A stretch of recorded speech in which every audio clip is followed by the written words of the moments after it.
Olá, investidor! Seja bem-vindo a mais um vídeo aqui do canal.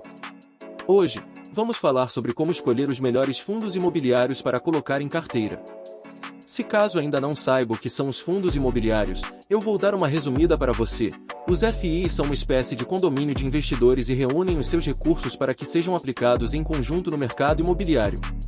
Todo fundo imobiliário tem uma gestora, que é uma empresa que vai administrar de forma estratégica os investimentos desse fundo, é o cérebro do fundo. E da mesma forma, eles também têm uma administradora, que é quem cuida da parte burocrática dos investimentos. No mercado, temos diversos tipos de FIIs e de gestores. Então, como analisar se determinado fundo imobiliário é bom? Esse vale a pena colocar em carteira? Para isso, eu trouxe 4 passos para se analisar um fundo imobiliário que eu uso para fazer esse estudo.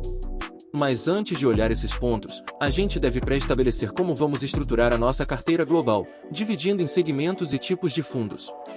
Por exemplo, eu procuro ter uma carteira de FIIs dividida da seguinte forma: 40% em FIIs de papel e 60% em FIIs de tijolo. Aí, dentro desse 60% de tijolo, eu ainda subdivido em 30% em FIIs de logística, 20% em FIIs de lajes e 10% em FIIs de shopping.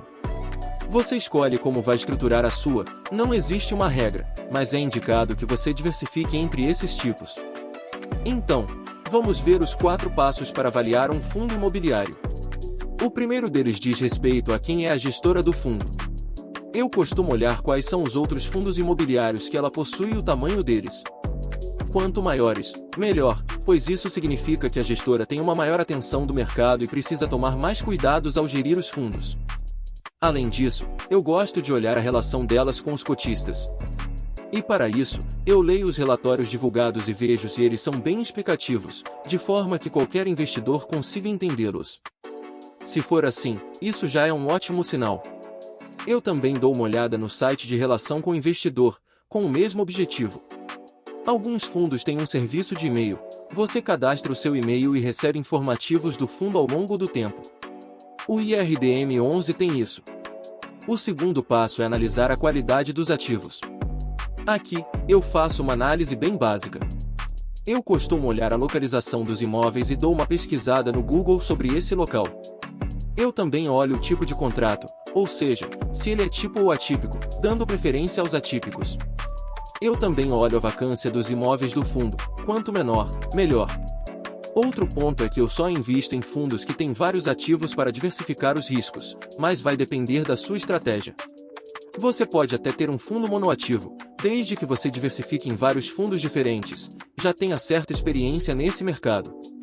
Mas estamos em uma tendência de extinção desses fundos monoativos, então é melhor você ficar longe deles.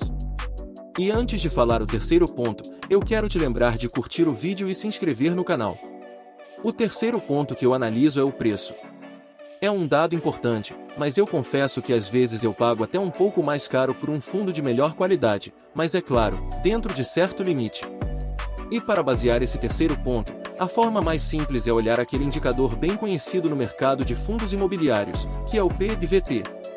Como eu sempre falo nos vídeos, o PEV/VP é a relação entre o preço que o fundo está sendo negociado com o seu valor patrimonial, ou seja, quanto o fundo tem de patrimônio.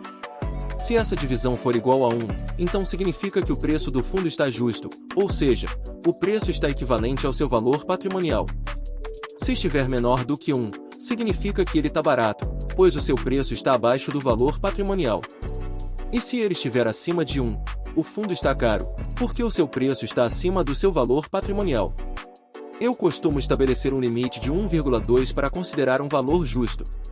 E caso seja um fundo muito bom e de tijolo, porque nesse caso ele não é 100% preciso, não é sempre que os imóveis do fundo são avaliados para estabelecer o seu valor patrimonial. Geralmente, essa avaliação dos imóveis é feita uma vez no ano, o que, a depender do período, esse valor patrimonial pode estar defasado. Mas em relação aos FIIs de papel, existe a marcação a mercado do seu CRIs, o que, de certa forma, precifica bem esses papéis. Agora eu vou te falar o quarto ponto que eu olho para analisar um fundo imobiliário, que são os proventos distribuídos. Esse ponto é até óbvio em se tratando de um investimento em que o foco é a renda. Para analisar os proventos de um fundo imobiliário, eu olho o seu histórico anual, ou seja, os últimos 12 meses, se ele é constante ou irregular. Eu procuro sempre o mais constante possível. Além disso, eu estabeleço um limite mínimo de distribuição que é de 0,5% ao mês, pois se ele distribuir menos do que isso, eu não acho válido investir nesse fundo em análise e procuro outro que pague melhor. Mas claro, às vezes, como se trata de renda variável, pode haver alguma alteração incomum na distribuição desses proventos devido a algum fator extraordinário. Se for justificável e não recorrente, eu não vejo problema em investir. A gente deve ver o caso específico e se você usa outro ponto para analisar os fundos imobiliários, me conta aí nos comentários. Não se esqueça de se inscrever no canal, se você gostou desse vídeo, e de deixar o seu like. Obrigado e te espero no próximo vídeo.